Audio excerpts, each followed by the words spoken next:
भागते हुए देखती है, तब बहुत गुस्से में आकर मणिमाला जलपरी की निचली भाग बुरी तरह से काट देती है। तब दर्द के मारे मणिमाला जलपरी नदी किनारे छटपटाने लगे। मत्स्य रानी, मैं अब नहीं बचूंगा। मेरा समय आ गया है। मेरे मृत्यु के बाद मेरा मुकुट मणिमाला को पहना देना। मणिमाला की माँ गुजरने के बाद तुम ही उसकी माँ हो। मणिमाला और मुक्तमाला को तुम बराबर स्थान देना। ये कहते ही बूढ़े मछली राज की मृत्यु हो गई और इसके बाद मछली राज का मोती के ताज को मणिमाला को ना देकर मछली रानी ने स्वयं अपने सिर पर धारण कर ली और तब से मछली रानी ही जल राज्य की सर्वमय अधिकारी बन गई। सुनो मुक्तमाला, आज से तुम हमेशा मेरे साथ साथ रहोगी, लेकिन मणिमाला तुम इस राज्य को छोड़कर आज ही चली जाओगी। क्यों माँ? मैंने क्या गलत किया है और मैं कहाँ जाऊंगी? कहाँ जाओगी मुझे नहीं पता, लेकिन तुम्हारी जैसे काले और बदसूरत लड़की को मैं सहन नहीं कर सकती। तुम यहाँ से चली जाओ। मुक्तमाला, तुम मणिमाला के सारे गहने छीन लो।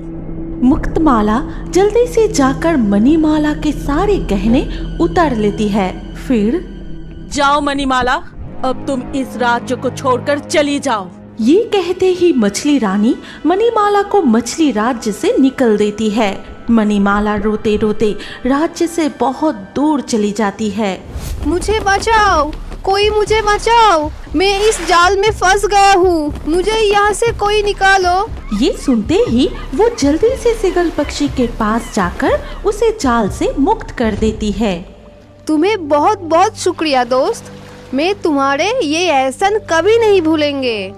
ये कहते हुए शिगल पक्षी वहाँ से उड़कर चला जाता है। मणिमाला फिर से पानी में तैरने लगती है।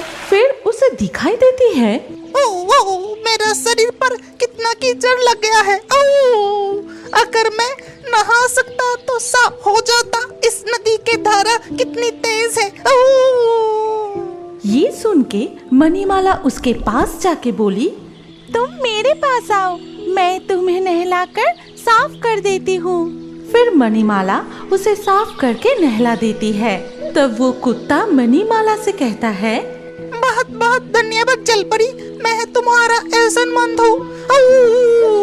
इसके बाद वो कुत्ता चला जाता है। मणिमाला फिर से नदी के पानी में तैरते हुए आगे बढ़ती है और अचानक देखती है कि एक छोटी नीली मछली कांटे में फंसी है। माँ, बचाइए, माँ, मुझे बचाइए, दर्द हो रहा है मुझे। अब मैं क्या करूं? कैसे बचाऊं अपनी बेटी को? ये देखकर मणिमाला जल्दी से उस छोटी नीली मछली को कांटे से मुक्त कर देती है। तुम्हें बहुत बहुत धन्यवाद जलपरी, तुम्हारी ये मदद मैं हमेशा याद रखूंगी। इसके बाद जब मणिमाला पानी के नीचे कुछ खाने की तलाश में इधर उधर घूम रही थी, तब उसने देखा कि एक बूढ़ी जलपरी बहुत ही बीमार है और बहुत कष्ट में है। उफ, बहुत दर्द हो रहा है, बहुत दर्द, भूख भी लगी है, लेकिन इस दर्द के मारे मैं उठ ही नहीं पा रही हूँ। तुम चिंता मत करो, मैं तुम्हारे लिए खाना लाती हूँ। ये कहकर मणिमाला कुछ खाने की तलाश में निकल पड़ती है। फिर कुछ खाना लेकर वापस आती है और उस बूढ़ी जलपरी को देती है। वो उसकी सेवा करती है। उधर उत्तरी राज्य में मुक्तमाला, माँ, बहुत दिन हो गए, मणिमाला को इस राज्य से निकालकर तुमने खुद सिंहासन पे बैठ गई, लेकिन अभी तक मेरे लिए कुछ नहीं किया। अच्छा, ये बात है। ठीक है, मेरे मुक्तमाला के लिए अब एक सुंदर राजकुमार की खोज करनी होगी। इधर मणिमाला की देखभाल और सेवा से वो वृद्ध जलपरी धीरे धीरे स्वस्थ हो जाती है।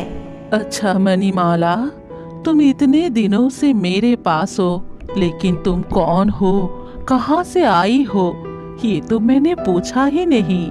फिर मणिमाला ने उसे अपने जीवन के सभी दुखों की बात बताई और ये सारी बातें सुनने के बाद मणिमाला, अब तुम ये पानी पी लो, देखना तुम्हारे सारे दुख दूर हो जाएगा। मणिमाला ने जैसे ही वो पानी पिया वो धीरे धीरे सो गई। अब देखना मणिमाला, कैसा चमत्कार होती है।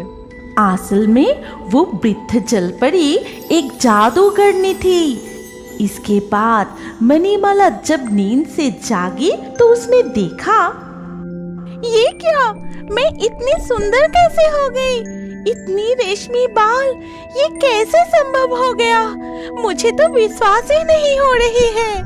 मणिमाला, देखना अब तुम्हारे सारे दुख दूर हो जाएगी, तुम अपने राज्य लौट जाओ।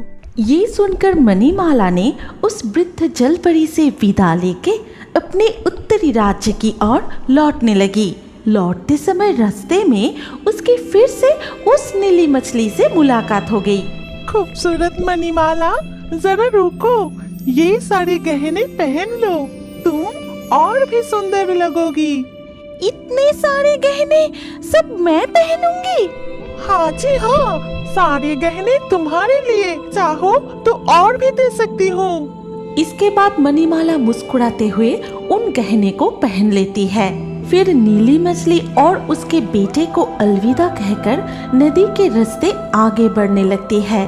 कुछ दूर जाने के बाद पानी से सिर उठा के देखती है कि वही कुत्ता खड़ा है। वो, रुको जलपरी, मैं तुम्हारी प्रतीक्षा कर रहा था। मेरे इंतजार में? क्यों दोस्त, क्या तुम्हें किसी मदद की जरूरत थी? नहीं, आज तुम्हारे साथ मेरे मालिक रत्न कुमार का मुलाकात करवाऊंगा। ठीक उसी वक्त उस कुत्ते का मालिक रत्न कुमार वहाँ आता है। मणिमाला जलपरी, मैं तुम्हारे बारे सब जानता हूँ और मैं तुमसे शादी करना चाहता हूँ। लेकिन आप तो एक इंसान है और मैं एक जलपरी हूँ।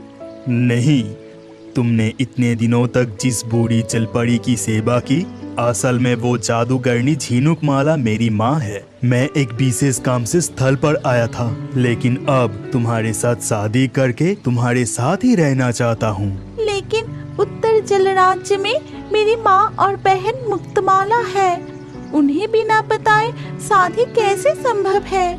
ठीक है, तो फिर मुझे तुम्हारे साथ ले चलो, तुम्हारे राज्य जाके माता से अनुमति लेंगे। ये कहते ही जैसे ही रत्न कुमार पानी में उतरता है, वो भी एक जल कुमार का रूप धारण कर लेता है। फिर रत्न कुमार और मणिमाला एक साथ जलपथ से आगे बढ़ते हैं। आखिरकार वो दोनों उत्तरी जल राज्य के राजमहल में पहुंचते हैं। मणिमाला, तू फिर इस राज्य में वापस आ गई? ये रूप, इतनी गहने कहाँ से मिली तुझे? माँ, उधर देखो, मणिमाला के साथ वो कौन आया है? मैं दक्षिण राज्य का राजकुमार रत्न कुमार हूँ। मैं मत्स्य कन्या से विवाह करने का प्रस्ताव लेके आया हूँ। क्या सच में? कितनी खुशी की बात है। माँ मुक्तमाला, राजकुमार को जल्दी से उनके विश्राम कक्ष में ले जाओ।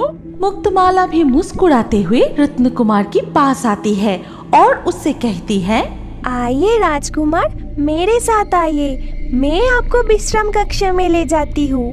और जल्दी से वो रत्न कुमार को साथ लेकर वहाँ से चली जाती है। इसके बाद मछली रानी, मणिमाला, तुम मेरे साथ चलो। ये कहकर मत्स्य रानी मणिमाला को साथ लेकर वहाँ से सीधा चली जाती है एक जेल के सामने। फिर उस जेल में मणिमाला को कैद कर देती है। आज से तुम यही बंदी रहोगी। मैंने तुम्हें निकल दिया था और तुम फिर से वापस आ गई, वो भी इतनी सुंदर बनकर, इतने सारे गहने पहन के। बहुत हिम्मत है तेरी। नहीं नहीं, मुझे छोड़ दीजिए। अगर रत्न कुमार मुझे नहीं देख पाए तो वो मेरे लिए बहुत चिंता करेंगे। छोड़ दीजिए मुझे। चिंता करेगी? सुन ले, रत्न कुमार के साथ मुक्तमाला की शादी होगी, तेरे साथ नहीं। ये कहकर मत्स्य रानी वहाँ से चली जाती है और बेचारी मणिमाला जेल में कैद होकर फूट फूट के रोने लगती है। राजकुमारी मणिमाला, राजकुमारी मणिमाला, जल्दी से इस कैद खाने से बाहर आओ। रत्न कुमार, तुम आ गए। मैं जानती थी कि तुम आओगे, लेकिन राजकुमार, अगर किसी ने तुम्हें यहाँ देख लिया तो तुम्हारे लिए बहुत बड़ा खतरा हो जाएगा। नहीं, कोई हमें देख नहीं पाएगा। हम जादुई मोती के मदद से अपनी रूप बदलकर यहाँ से भाग जाएंगे। इसके बाद रत्न कुमार एक जादुई मोती मणिमाला को देते हैं और एक जादुई मोती अपने पास रखते हैं। मणिमाला, अब तुम जो रूप धारण करना चाहती हो मन ही मन कहो। तुरंत ही मणिमाला एक लाल मछली में बदल जाती है। फिर रत्न कुमार भी एक पीली मछली का रूप धारण करते हैं। और देर मत करो मणिमाला, अब तुम मुझे अनुसरण करते हुए मेरे पीछे पीछे आओ। ये कहकर पीली मछली रूपी रत्न कुमार आगे आगे जाते हैं और उन्हें अनुसरण करते हुए पीछे पीछे जाती है लाल मछली रूपी मणिमाला। लेकिन कुछ दूर जाते ही इस उत्तर जल राज्य में ऐसी लाल और पीली मछली तो मैंने कभी नहीं देखी। मुझे इस घटना के बारे में जल रानी को अभी बताना पड़ेगा। इसके बाद नागराज जल रानी के पास जाकर लाल और पीली मछली के बारे में बताने लगते हैं। लाल और पीली मछली उत्तर जल राज्य में, और वो तेजी से कारागार की तरफ से जा रही थी। मुक्तमाला, राजकुमार कहाँ है? क्यों? वो तो अपने विश्राम कक्ष में ही होंगे। नागराज, मेरे साथ आओ। मत्स्य कुमार के विश्राम कक्ष में जाकर देखते हैं। इसके बाद वो मत्स्य कुमार के विश्राम कक्ष की ओर बढ़ते हैं। इधर मणिमाला और रत्न कुमार जल देवता के पास पहुंच के अपने अपने असली रूप में आते हैं। क्या हुआ जलकन्या मणिमाला, ऐसे छद्मवेश में मेरे पास? इसके बाद जलकन्या मणिमाला जल देवता को सारी घटना बताने लगी। हे जलदेव, अब तो आप सब कुछ जान चुके हैं। आप ही कहिए कि हमें अब क्या करना चाहिए। ये सारी घटना सुनने के बाद मेरा मानना है कि तुम दोनों को अभी शादी कर लेना चाहिए। हमारे जल राज्य के नियम अनुसार एक बार विवाह हो जाए तो उस बंधन को कोई नहीं तोड़ सकता। ये सुनकर मणिमाला और रत्न कुमार बहुत खुश हो जाते हैं। अब और देर मत करो, तुम दोनों की विवाह के लिए सीपियों की माला तैयार करो और मैं शंख को ले आता हूँ। रिवाज के अनुसार शुभ शंख के ध्वनि के साथ ही तुम्हारा विवाह संपन्न होगा। ये कहकर जलदेव वहाँ से चले जाते हैं। फिर मणिमाला और रत्न कुमार सीपी के माला तैयार करने के लिए समुंदर की गहराइयों में जाते हैं और उधर तब नागराज। ये क्या, विश्राम कक्ष तो खाली है, रत्न कुमार कहाँ गए? मुक्तमाला, तुम पूरा दिन कहाँ थी? मैंने तुम्हें रत्न कुमार की देखभाल करने की जिम्मेदारी सौंपी थी। मैं तो खुद को और सुंदर बना रही थी। जल कुमार तो अपने विश्राम कक्ष में ही थे। चुप रहो, तुम कुछ मत बोलो। सब मेरे साथ कारागार की ओर चलो। ये कहकर मत्स्य रानी सभी को लेकर कारागार की ओर जाती है और वहाँ पहुँच के मैंने जो सोचा था वही हुआ। इसका मतलब उन्होंने रूप बदलकर यहाँ से भाग गए हैं। उसी समय दूर से एक शंख ध्वनि सुनाई देती है। ये तो जलराज्य में जब किसी का विवाह होता है तभी ये शंख बजता है, वो भी जलदेव भी बजाते हैं। इसका मतलब जल रानी के ये बात खत्म होते ही वो सभी उस दिशा में बढ़ते हैं और जल रानी अपने सैनिकों को आदेश देती है। सैनिकों, तुरंत जलदेव के भवन में पहुंचो। मेरा विश्वास है कि वही रत्न कुमार और मणिमाला मिलेंगे। जल्दी जाके उन्हें बंदी बनाओ। मत्स्य रानी का आदेश सुनते ही उनके सभी सैनिकों नागराज जलदेव के निवास की ओर बढ़ते हैं। इधर जलदेव, सुनो मणिमाला और रत्न कुमार, तुम दोनों यहाँ से अभी भाग जाओ। मुझे पानी की तरंग से आवाज मिल रहा है कि जल रानी अपने सैनिकों के साथ तुम्हें पकड़ने आ रहा है। तो अब हम क्या करें? कहाँ जाएंगे हम जलदेव? हमारा विवाह भी आज पूरा नहीं हो पाया। प्रकृति देवी के पास चले जाओ। पूर्व दिशा में नदी के रास्ते से सीधा जाओ। वहाँ एक घाट मिलेगा। वहाँ अपना रूप बदल के पानी से बाहर निकल जाना। फिर घाट के पास ही एक बड़ा पेड़ में एक टूनी चिड़िया दिखेगा। वही तुम्हें आगे का रास्ता दिखाएगा। जल्दी चलो मणिमाला, और देर करना सही नहीं होगा, नहीं तो और भी मुसीबत हो सकती है। इसके बाद मणिमाला और रत्न कुमार नदी के रास्ते तेजी से उस घाट की ओर आगे बढ़ते हैं। तभी वो देखो, वो भाग रहे हैं। मणिमाला का सुख मैं बर्दाश्त नहीं कर सकती। नागराज, जल्दी जाओ और उन्हें पकड़ो। चिंता मत करो बहन, मैं उन्हें अभी सबक सिखाऊंगा। सैनिकों, चलो हमला। ये कहकर नागराज सभी सैनिकों के साथ उनका पीछा करता है। तब मणिमाला, अब क्या होगा रत्न कुमार? उन्होंने हमें देख लिया है। वो लोग इस तरफ ही आ रहे हैं। चिंता मत करो, मैं कुछ उपाय निकालता हूँ। चलो अब हम पानी के ऊपर चलते हैं। पानी के ऊपर की तरफ आके पानी से सिर बाहर निकलते ही वो सीगल पक्षी से मिलते हैं। तब वो एक तैरता हुआ केले के पेड़ पर बैठा था। अरे जलकन्या मणिमाला, कैसी हो तुम? हम बहुत बड़ी मुसीबत में हैं दोस्त। नागराज, जल रानी और उनके सैनिकों हमें पकड़ने के लिए इधर ही आ रहे हैं। ये बात है, तुम बिल्कुल चिंता मत करो दोस्त, मैं अभी कुछ करता हूँ। ये कहकर शिगल पक्षी उड़ जाता है। फिर वो एक नाव की रस्सी खींच कर लाता है। लो दोस्त, तुम दोनों जल्दी इस नाव पर चढ़ जाओ और इसके अंदर छुप जाओ। अब मैं चलती हूँ, अपना ख्याल रखना। मणिमाला, जल्दी ही जादुई मोती से तुम इंसान की रूप धारण करो। तुरंत ही मणिमाला और रत्न कुमार इंसान का रूप धारण करके उस नाव पर चढ़ जाते हैं। कहाँ गए वो? यही तो थे। सैनिकों, अच्छे से देखो, वो जरूर किसी शैवाल के पीछे छुपे होंगे।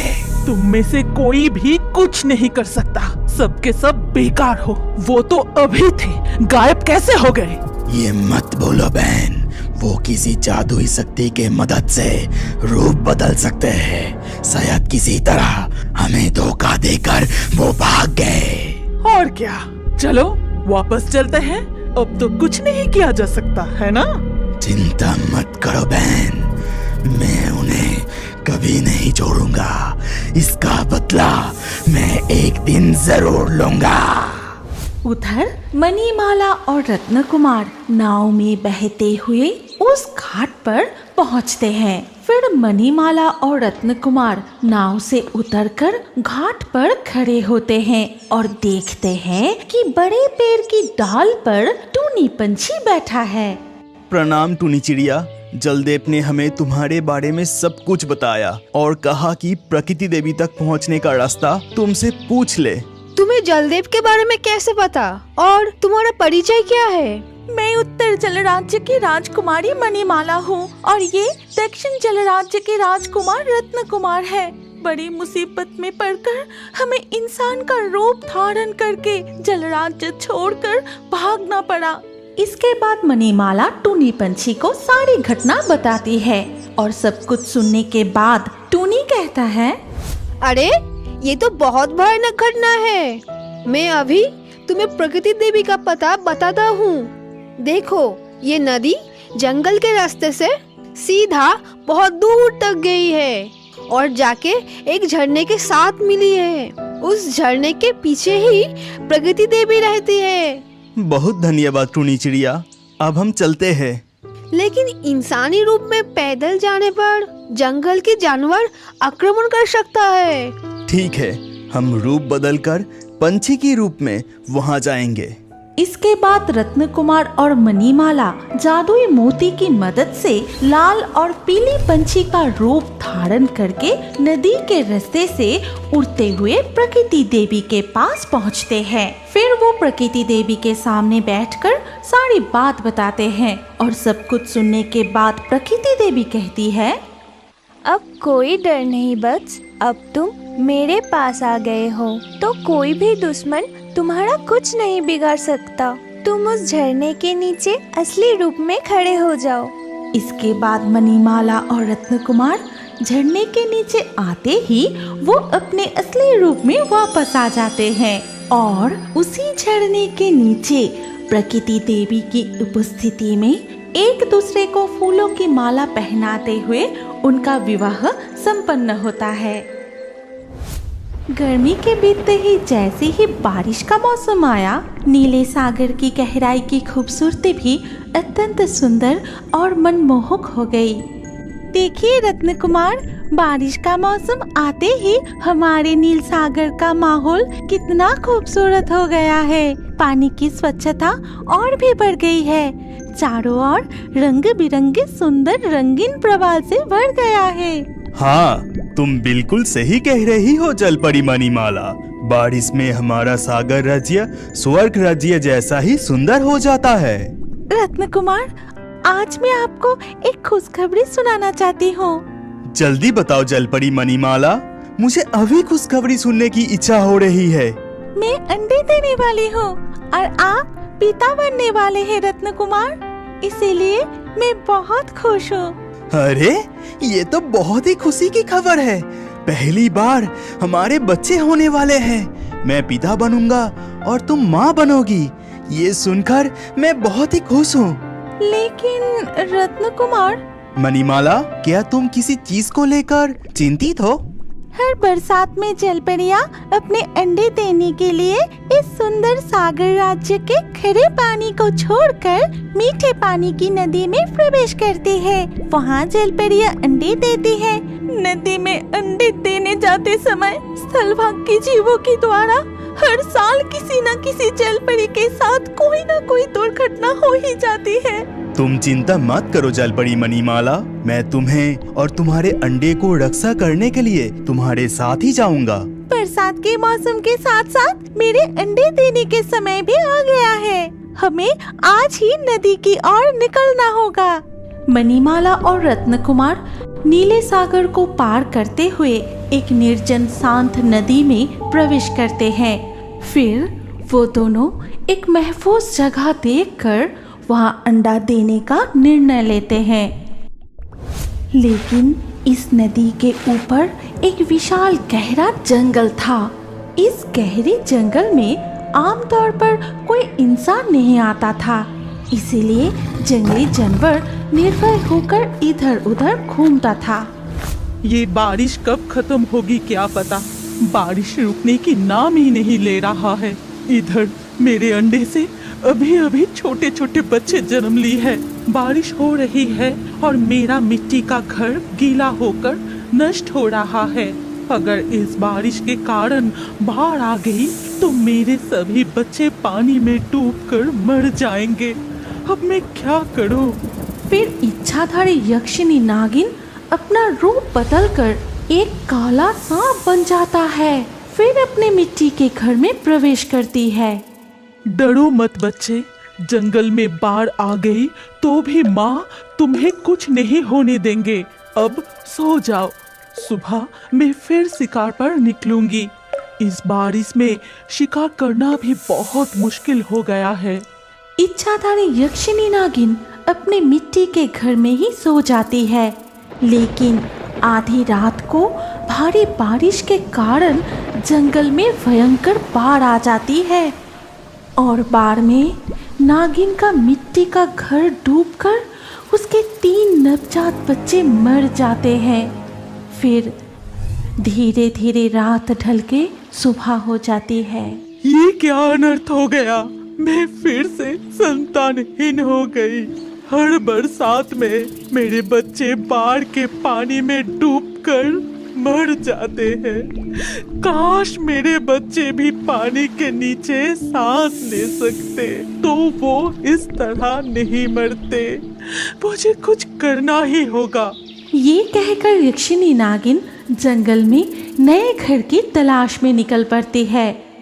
दूसरी ओर इस जंगल के पास की नदी में मणिमाला जलपरी 2 अंडे देती है और ये देखकर रत्न कुमार कहता है, मैं बहुत ही जल्द पिता बनने वाला हूँ मणिमाला। मैं कितना खुश हूँ ये तुम्हें बता नहीं सकता। लेकिन मेरी चिंता अभी भी खत्म नहीं हुई है। जब तक मेरे अंडे से बच्चे नहीं निकलते और जब तक हमारे बच्चे के साथ हम नील सागर वापस नहीं जाते, तब तक मेरी चिंता कम नहीं होगी। चिंता मत करो मणिमाला, मैं तुम्हारे साथ हूँ और हमारे पास जादुई मोती भी है। मुझे तुम पर पूरा भरोसा है रत्न कुमार, और अब मुझे बहुत भूख लग रही है। लेकिन इस नदी में हमारे खाने लायक तो कुछ भी नहीं दिख रही है। खाने की चिंता मत करो, चलो जादुई मोती की मदद से हम मानव रूप धारण करके जमीन की जंगल में जाकर स्वादिष्ट फल लाते हैं। ये कहकर जलपरी मणिमाला और रत्न कुमार नदी के ऊपर जाकर जादुई मोती की मदद से मानव रूप धारण कर लेते हैं।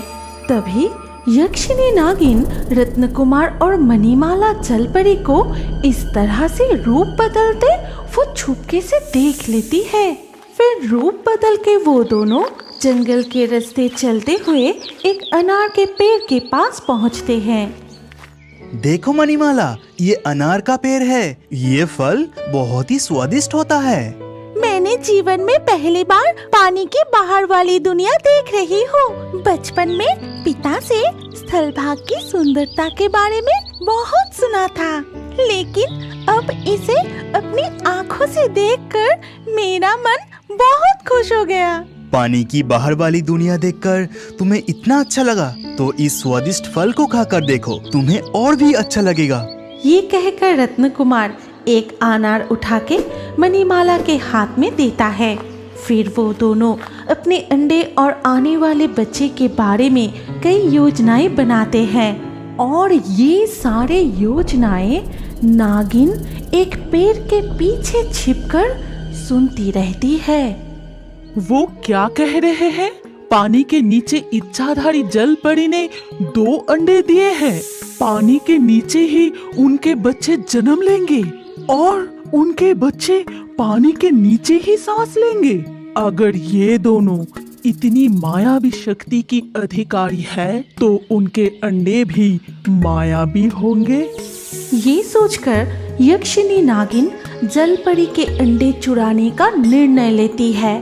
फिर वो नदी के पास जाकर नदी के पानी में डुबकी लगाकर गहरे पानी में जलपरी के अंडों को खोजने लगी। तभी उसकी नजर एक पत्थर के पीछे 2 चमकते हुए अंडों पर पड़ती है। ये 2 अंडे निश्चित रूप से वो मायावी जलपरी के अंडे हैं। इतने चमत्कार और सुंदर अंडे किसी और जल जीव के हो ही नहीं सकते। बिना देर किए नागिन जलपरी का एक अंडा उठाकर पानी के ऊपर चली आती है। फिर नदी के पानी से बाहर निकलते ही वो देखती है कि वो दोनों इस दिशा में आ रहे हैं। ये देखकर यक्षिणी नागिन तुरंत एक पेड़ के पीछे छिप जाती है। फिर अचानक रत्न कुमार, रत्न कुमार। क्या हुआ मणिमाला? वो जहरीला सांप मेरे पैरों में काट दिया है। मेरा पैर बहुत जल रहा है। रत्न कुमार मणिमाला की पैर को देखते ही वो बहुत घबरा जाता है। उसने देखा कि एक जहरीला सांप मणिमाला को डसकर झाड़ी के पीछे चला गया। स्थल भाग का ये जहरीली सांप का इलाज मुझे पता नहीं है। हे भगवान, ये क्या हो गया? मणिमाला, तुम डरना मत, मैं अभी इस जहर का इलाज ढूंढता हूँ। और ये सारी घटना एक टूनी चिड़िया पेड़ की शाखा पर बैठे देख रही थी। इस औरत को जहरीला सांप ने काट लिया है। अगर इसका इलाज अभी नहीं हुआ तो ये मर ही जाएगी। मैं जाके कुछ जड़ी बूटी के पत्ते उन्हें देता हूँ। ये कहकर टूनी चिड़िया उड़कर एक अनजान पेड़ के पत्ते लाकर मणिमाला के पैर के पास रख देती है। फिर कहती है, ये लो, जल्दी से ये जड़ी बूटी के पत्तों को अपने पत्नी के पैरों के घाव पर लगा दो। इससे उसके पैर से जहर उतर जाएगा। रत्न कुमार ने तुरंत जड़ी बूटी के पत्ते को उठाकर मणिमाला के पैर पर लगा दिया। साथ ही साथ मणिमाला के पैर से वो जहरीला विष उतर जाता है।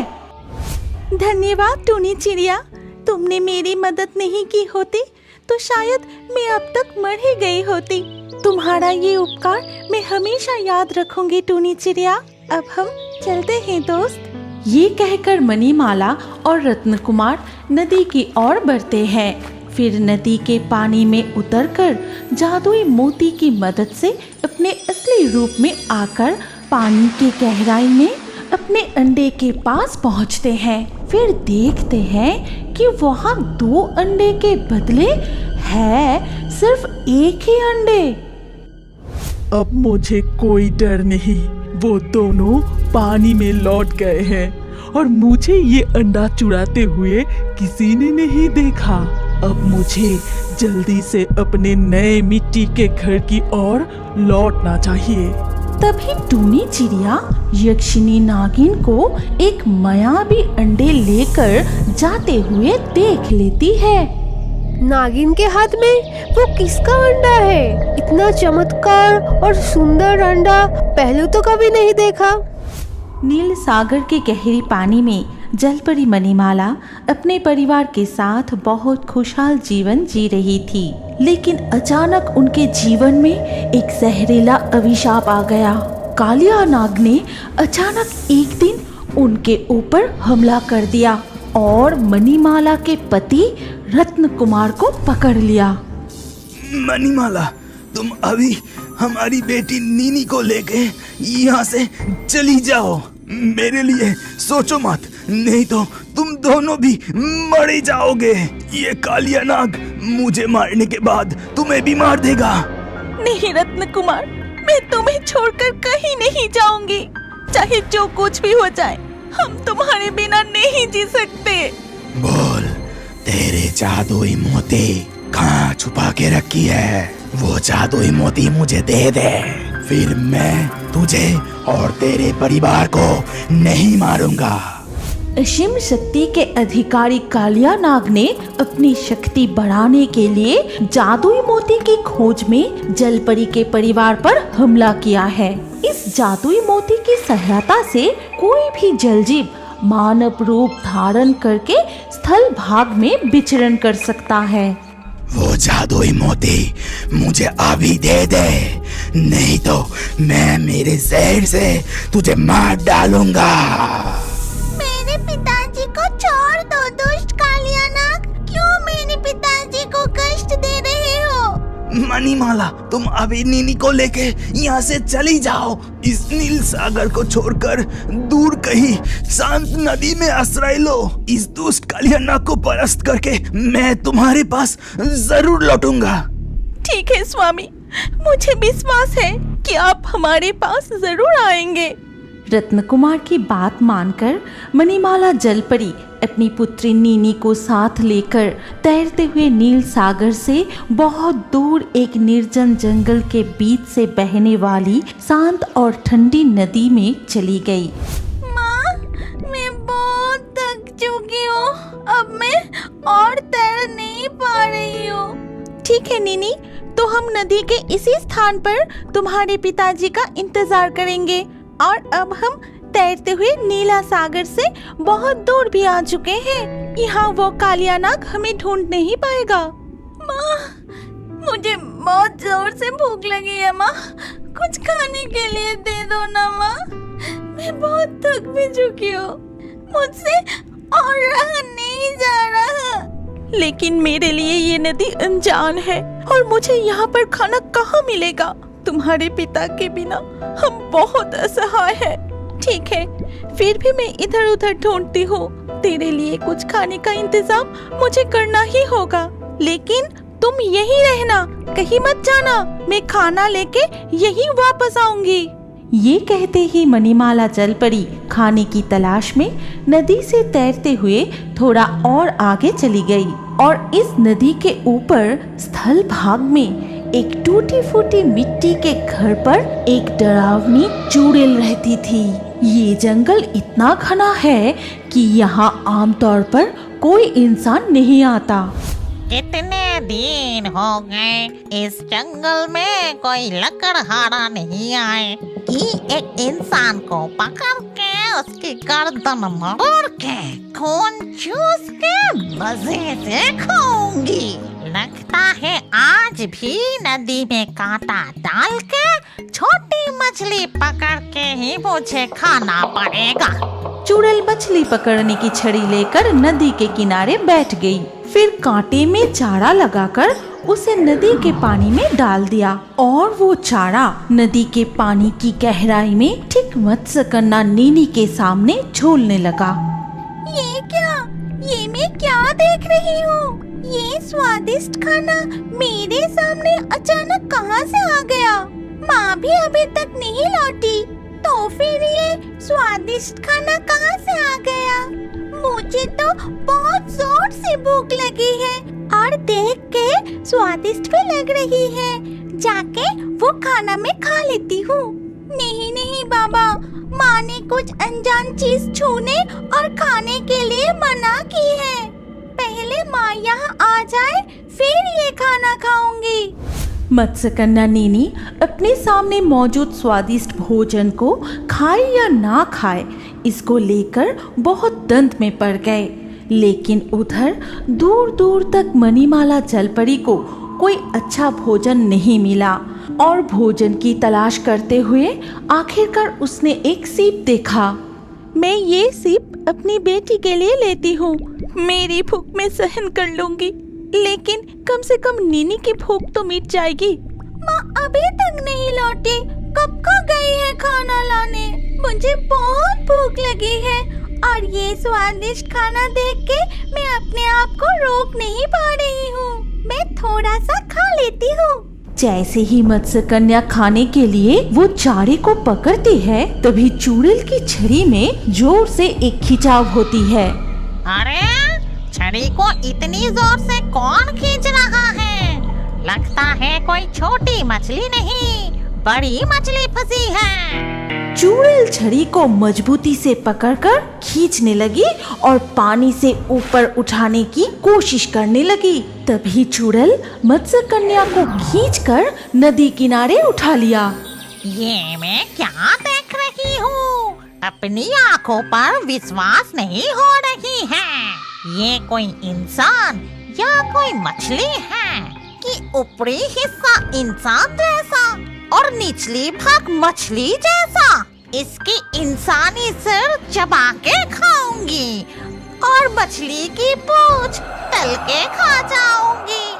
मुझे छोड़ दीजिए, मुझे पानी में जाने दीजिए। मेरी माँ लौट के मुझे देख नहीं पाई तो बहुत रोएगी। अरे बाप रे, ये जीभ तो बोल भी सकती है। कह रही है इसकी माँ भी है, तो फिर मैं उसे भी पकड़ लूंगी। मैं जाती हूँ, घर से चाकू लेके आती हूँ, फिर इसकी छोटी छोटी टुकड़े करके घर बैठे तल के मजे से खाऊंगी। ये कहकर डायन ने एक जाल मत्स्यकन्या पर डाल दिया और चाकू लाने के लिए अपनी टूटी हुई घर पे चली गई। उधर नदी की गहराई में मणिमाला जलपरी भोजन खोजकर उसी स्थान पर वापस आ गई। तभी अपनी पुत्री नीनी को वहां ना देखकर वो बहुत बेचैन होने लगी। फिर इधर उधर उसे ढूंढने लगी। बेटी नीनी, तू कहाँ गई? मैंने तुझे कितनी बार मना की थी कि कहीं मत जाना, किसी अनजान वस्तु को मत छूना। तू कहाँ गई बेटी? मेरे सामने आ। मणिमाला जल पड़ी। अपनी पुत्री को इधर उधर खोजते खोजते अचानक पानी की सतह पर आ गई और पानी से सिर बाहर निकलकर जो देखा उससे उसकी बेचैनी और बढ़ गई। ये क्या? बेटी नीनी को इस तरह ऊपर कौन ले गया? कोई शिकारी भी आसपास नहीं है तो फिर? ये सोचते हुए मणिमाला अपनी बेटी को बुलाने लगी। बेटी नीनी, इधर देख बेटी, मैं तेरी माँ हूँ। तुझे इस तरह से ऊपर कौन उठा के ले गया और बंदी किसने बनाया? तू चिंता मत कर बेटी, मैं अभी तेरे पास ऊपर आ रही हूँ। माँ, मुझे एक डरावनी चुड़ैल खाने की लालच दिखाकर पानी से ऊपर खींच कर लाई है। माँ, तुम यहाँ मत आओ, चुड़ैल तुम्हें भी पकड़ लेगी। जल परी मणिमाला अपनी पुत्री की कोई बात नहीं सुनती। वो तुरंत जल से उठकर नीनी के ऊपर से जाल हटाने की कोशिश करती है। तभी चुड़ैल अपने कुटीर से बाहर निकलते ही देखा कि जाल को हटाकर मत्स्य कन्या को छुड़ाने की कोशिश कर रही है उसी की तरह और एक बड़े आकार की जीव। ये देख चुड़ैल दौड़ते हुए उन दोनों के पास गई और चुड़ैल वहां पहुंचने से पहले ही मणिमाला जल परी अपनी बेटी को जाल से मुक्त कर देती है।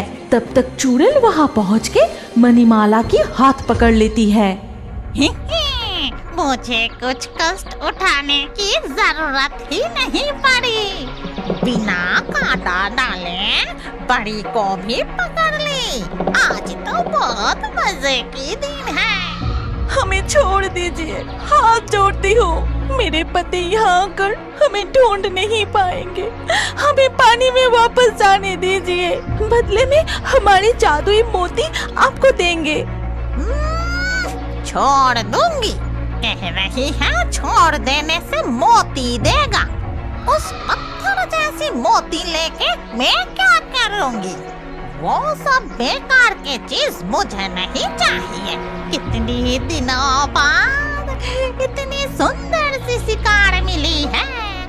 आज तुम्हारी गर्दन मरोड़ के पूंछ तल के मजे से खाऊंगी। बेटी नीनी, तू जल्दी पानी में कूद के भाग जा। मैं इस चुड़ैल को रोकती हूँ, तू यहाँ से भाग जा। मैं जरूर तेरे पास वापस आऊंगी। जब चुड़ैल जल परी नीनी को पानी में कूदकर भागते हुए देखती है तब बहुत गुस्से में आकर मणिमाला जल परी की निचली भाग बुरी तरह से काट देती है। तब दर्द के मारे मणिमाला जल परी नदी किनारे छटपटाने लगे। अब तो कहाँ भागेगी? चलाक जल परी, मैंने तेरी पूंछ काट दी है। अब तू तैर भी नहीं पाएगी। यहीं पड़ी रहे, मैं जाकर चूल्हे में आग जलाता हूँ। ये कहते हुए डायन अपनी झोपड़ी के पास जाकर मिट्टी के चूल्हे में आग जलाने लगी।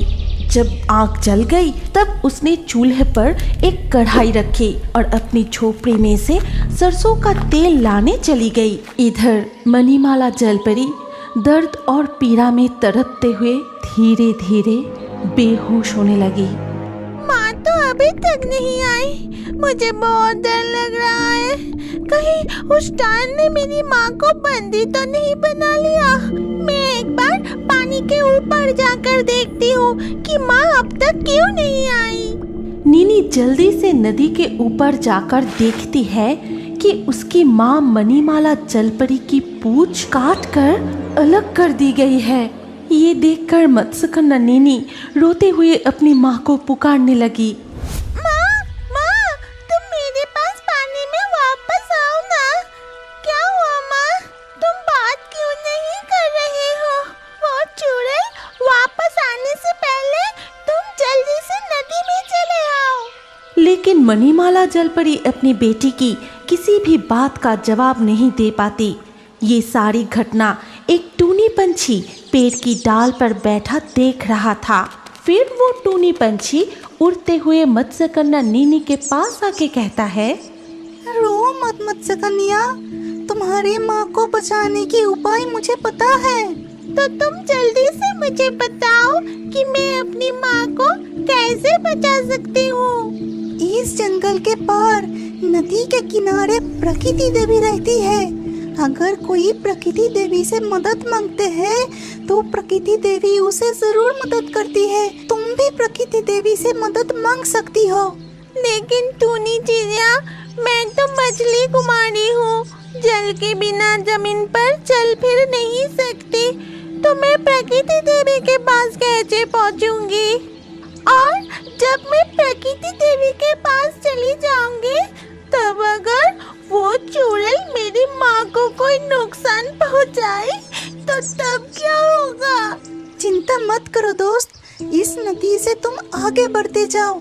इस नदी के किनारे ही प्रकृति देवी रहती है, तुम उनसे जरूर मिलोगी। और तब तक मैं इस चुड़ैल का ध्यान बढ़ाता हूँ ताकि चुड़ैल तुम्हारी माँ को कुछ नुकसान नहीं पहुँचा पाए। ठीक है टूनी चिड़िया, मैं जल्दी ही प्रकृति देवी से मिलकर उससे मदद लिए वापस चले आऊंगी। तुम तब तक मेरी माँ का ख्याल रखना। ये कहते हुए मत्स्यकन्या नीनी नदी में तैरते हुए प्रकृति देवी की खोज में निकल पड़ी। उधर टूनी पंछी चुड़ैल के पास जाकर उसे व्यस्त रखने के लिए तरह तरह से परेशान करने लगा। कभी वो झड़े हुए पत्ते मुंह में लेकर चुड़ैल की कढ़ाई में फेंक देता, तो कभी चुड़ैल के सिर पर चोंच मारकर उड़ जाता। बदमाश टूनी चिड़िया, मुझे बहुत तंग कर रही है। एक बार अगर तुझे पकड़ पाया तो अच्छी तरह मजा चखाऊंगी। टूनी पंछी चुड़ैल को लगातार परेशान करता रहा और चुड़ैल उसे पकड़ने के लिए इधर उधर दौड़ती रहती है। उधर मत्स्यकन्या नीनी तैरते तैरते प्रकृति देवी जहाँ रहती है वहाँ पहुँच के जल से सिर उठाकर वो देखती है कि नदी के किनारे ही प्रकृति देवी तपस्या कर रही है। प्रकृति देवी, मैं मत्स्यकन्या नीनी हूँ। मेरी माँ बहुत बड़ी मुसीबत में है, मेरी मदद कीजिए। मेरी माँ को उस दुष्ट चुड़ैल के हाथों से बचा लीजिए। तुम चिंता मत करो, मैं तुम्हारी मदद जरूर करूंगी और तुम्हारी माँ को उस चुड़ैल के हाथों से बचाकर तुम्हारे पास लाऊंगी। मैं तुमसे वादा करती हूँ। लेकिन प्रकृति देवी, माँ के पास पहुँचने से पहले वो चुड़ैल अगर मेरी माँ को कुछ कर दिया तो मुझे बहुत डर लग रहा है। डरो मत मत्स्यकन्या नीनी, तुम पानी से तुम्हारी माँ के पास लौट जाओ, मैं अभी वहाँ पहुँचती हूँ। ये कहते हुए प्रकृति देवी अदृश्य हो गई और सीधे मणिमाला जलपरी के पास पहुंच गई। तब भी चुड़ैल टूनी पंछी को पकड़ने के लिए उसके पीछे पीछे दौड़ रही थी। उधर जलपरी मणिमाला अपने सामने प्रकृति देवी को देखकर दर्द के मारे तड़पते हुए कहने लगी,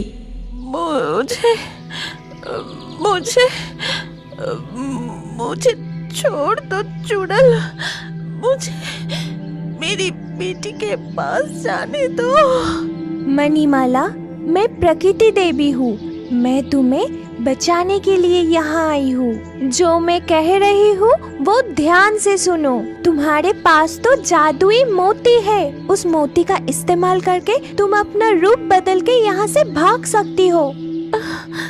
प्रकृति देवी, मेरी पूंछ उस चुड़ैल ने काट दी है। कटी हुई पूंछ के कारण जादुई मोती से भी मैं अपनी रूप बदल नहीं सकती। तुम अपना जादुई मोती निकलकर अपने हाथ में रखो। मैं अपनी प्रकृति शक्ति से अभी तुम्हारी कटी हुई पूंछ को ठीक कर देती हूँ।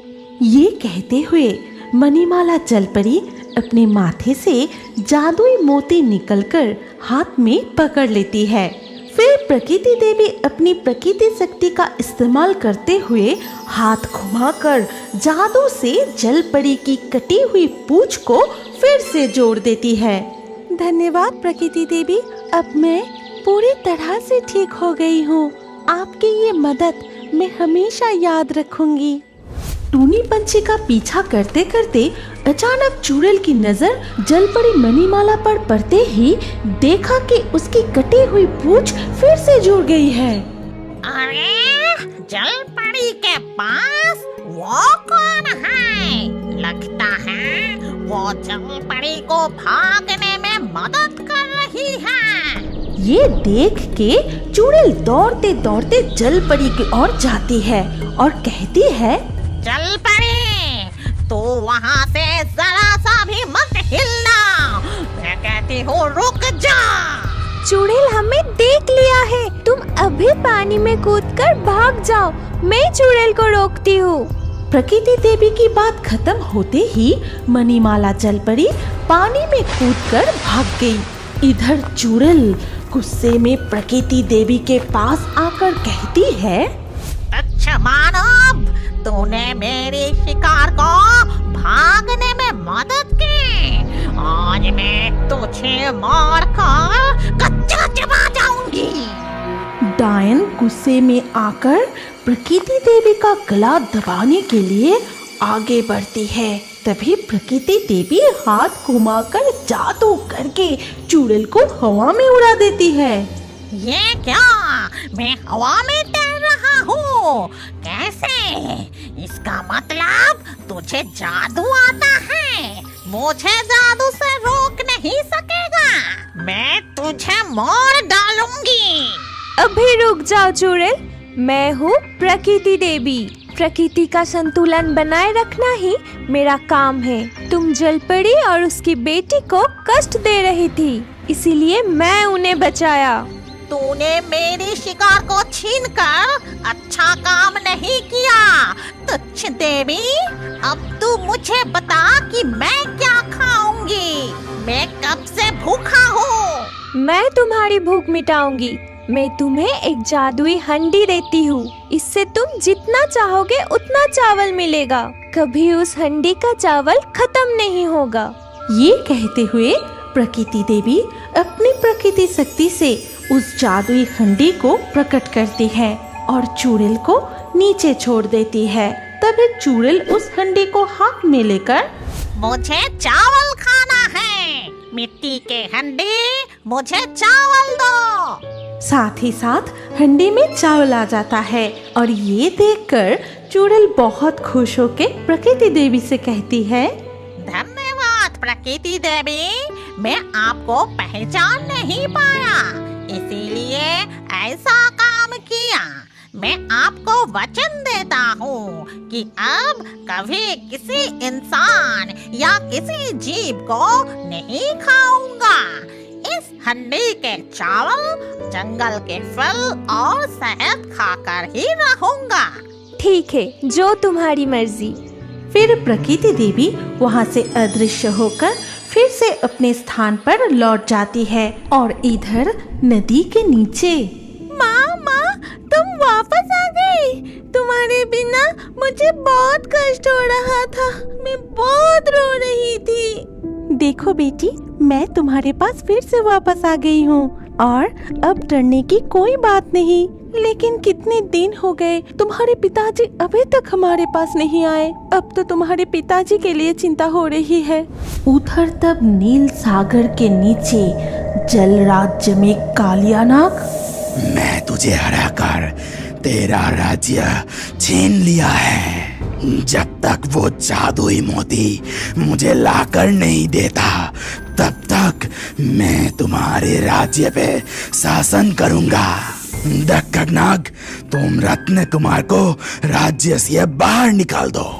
कालिया नाग के कहने पर रत्न कुमार को उसके राज्य से निकल दिया जाता है। फिर वो नील सागर पार करके बहुत दूर चला जाता है, लेकिन कहीं भी उसे पत्नी मणिमाला और बेटी दिखाई नहीं दिया। फिर अचानक ऊपर से एक जाल आकर उसे बंदी बना लेता है।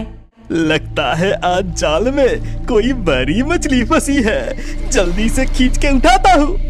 जाल को खींचकर नाव में लाते हुए दीनू मछुआरा देखता है उसकी जाल में कोई बड़ी मछली नहीं बल्कि परियों की कहानियों में सुनी गई मछली की पूंछ वाले एक जलकुमार उसकी जाल में फंसा है।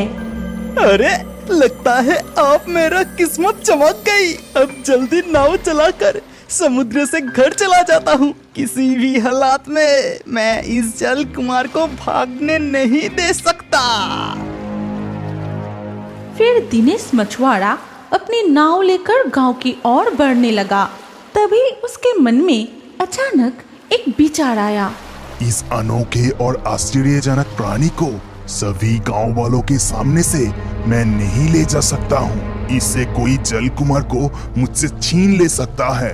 फिर दिनेश मछुआरा मत्स्य कुमार को छिपाने और गांव वालों के नजरों से बचाकर घर ले जाने का योजना बनाते हैं। फिर उसके गांव से दूर एक जंगल के किनारे अपनी नाव रोक देता है। फिर वो मत्स्य कुमार सहित जाल को खींचते हुए जंगल के अंदर चला जाता है। मुझे इस जंगल में रात होने तक इंतजार करना होगा। फिर मैं रात के अंधेरे में जंगल के रास्ते से घर चला जाऊंगा, जिससे मुझे कोई नहीं देख पाएगा। मुझे छोड़ दो मछुआरा, मुझे मत मारो। मैं अपनी बच्ची और पत्नी को खोज रहा हूँ। वो भी शायद मेरा राह देख रही है। अरे ये तो बोल भी सकता है और छोड़ देने की बात कर रहा है। तुझे मैं घर ले जाके अपने पानी के टंकी में छुपा के रखूंगा। ऐसे अनमोल प्राणी को कोई हाथ से जाने दे सकता है क्या? इधर तब मणिमाला जल परी और उसकी बेटी नीनी रत्न कुमार को पानी के नीचे अलग अलग जगहों पर तलाशना शुरू कर देती है और खोजते हुए वो एक जंगल के जलाशय पे पहुंच जाती है। माँ, पिताजी को तो अब तक हमारे पास आ जाना चाहिए था, लेकिन वो अभी तक नहीं आए। अब हम क्या करें? कुछ ही समय में अंधेरा हो जाएगा और मुझे बहुत डर लग रहा है। माँ, डर मत बेटी, मैं तेरे साथ हूँ। लेकिन ये जगह अब हमारे लिए सुरक्षित नहीं है। हमारे लिए यही अच्छा होगा कि जादुई मोती की मदद से मानव रूप धारण करके स्थल भाग में रहते हैं। वहाँ इंसानी रूप में हमें कोई पहचान नहीं पाएगा। लेकिन जब पिताजी ढूंढते हुए यहाँ आएंगे तब हमें देख नहीं पाए तो क्या होगा माँ? मैं रत्न कुमार को जरूर ढूंढ निकालूंगी, लेकिन हमारे मत्स्य मानव का रूप के कारण हमें बहुत खतरों के सामना करना पड़ रहा है। हम दोनों को सुरक्षित रहना होगा। बेटी नीनी, अब तुम इस जादुई मोती को स्पर्श करो। मणिमाला जल परी और बेटी नीनी जंगल की जलाशय से अपने सर उठाकर जादुई मोती को छूते ही मानव रूप में बदल जाती है। फिर वो जलाशय से निकलकर जंगल के रास्ते पर चलने लगती है। चलते चलते वो एक अनार के पेड़ के नीचे रुकती है। मुझे बहुत भूख लगी है, मुझे कुछ खाने के लिए दो ना माँ। तब मणिमाला अपने सामने उस अनार के पेड़ को देखकर उस दिन को याद करने लगती है जब वो पहली बार रत्न कुमार के साथ भूमि पर आई थी। कितना समय बीत गया है। ये अनार का पेड़ भी समय के साथ साथ कितना बड़ा हो गया है। तब रत्न कुमार अपने हाथ से अनार तोड़कर मुझे दिया था, लेकिन अब ये बहुत ऊंचा हो गया है। मैं पंछी का रूप धारण करके अनार तोड़ के लाती हूँ। मणिमाला जादुई मोती की मदद से एक मकाऊ पंछी का रूप धारण करती है और अनार के पेड़ के ऊपर जाकर एक डाल पर बैठकर अपनी चोंच से अनार तोड़ने के समय वो अचानक देखती है कि थोड़ी दूर पर रत्न कुमार को किसी ने जाल में बंदी बना के रखी है।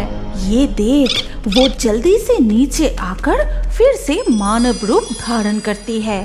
क्या हुआ माँ? तुम इतना बेचैन क्यों हो? क्या हुआ तुम्हारे साथ?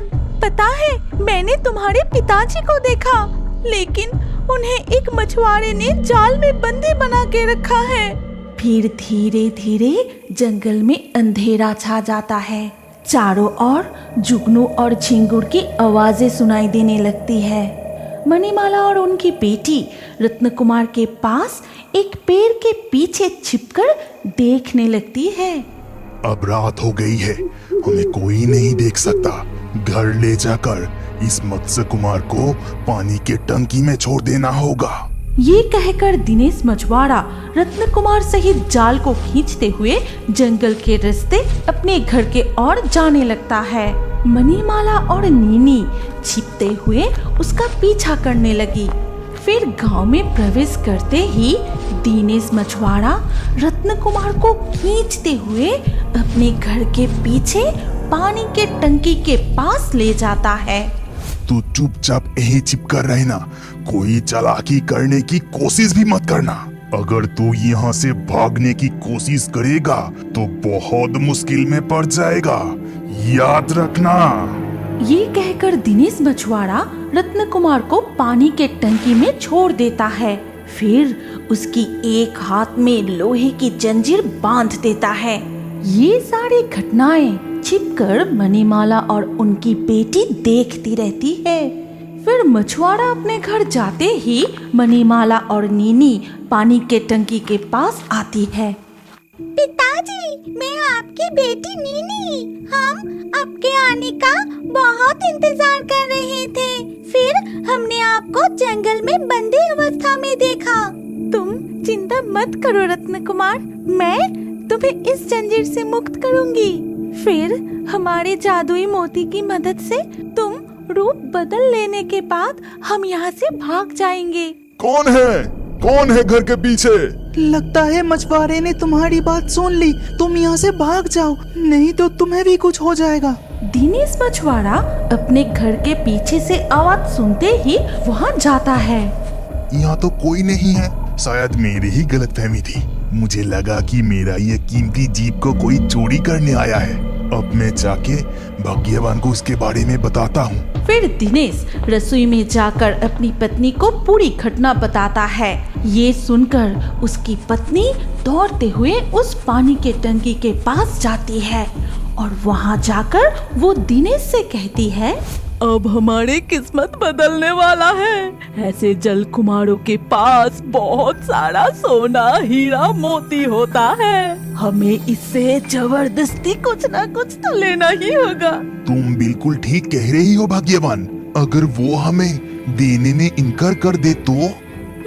नहीं देगा तो जबरदस्ती लेंगे, फिर भी नहीं दिया तो काट कर बाजार में बेच देंगे। ऐसे प्राणी की अच्छी कीमत मिलेगी। चलो, अब बहुत रात हो गई है, खाकर सो जाते हैं। जो करना है कल सुबह करेंगे। ये कहकर मछुआरा और उसकी पत्नी अपने घर की तरफ चले जाते हैं। वो लोग जाते ही धीरे धीरे मणिमाला और नीनी फिर से रत्न कुमार के पास आते हैं। रत्न कुमार, तुम ध्यान से सुनो। कल सुबह जब मछुआरे की पत्नी तुमसे सोना हीरा मांगेंगी, तब तुम कहना कि पहले तुम्हें इस जंजीर से मुक्त करना होगा, तभी तुम उन्हें ये सारी चीजें दे पाओगे। फिर मणिमाला रत्न कुमार को यहाँ से बचाने की पूरी योजना समझाती है। ठीक है, मैं वही करूँगा, लेकिन अब तुम यहाँ से चले जाओ। अगर मछुआरे ने तुम्हें देख लिया तो खतरा हो सकता है। फिर मणिमाला और नीनी दूर एक झाड़ी के पीछे छिप जाती है। धीरे धीरे रात बीत के सुबह हो जाती है। सुबह मछुआरा और उसकी पत्नी पानी के टंकी के पास जाके रत्न कुमार से सोना हीरा मांगने लगते हैं। तब रत्न कुमार कहते हैं, मेरे हाथ के जंजीर अभी खोल दो, तभी मैं तुम्हें वो दूंगा। रत्न कुमार की बात मानकर उसका हाथ की जंजीर खोल देती है। अब हमें सोना हीरा मोती जो कुछ दे सकता है दे दे।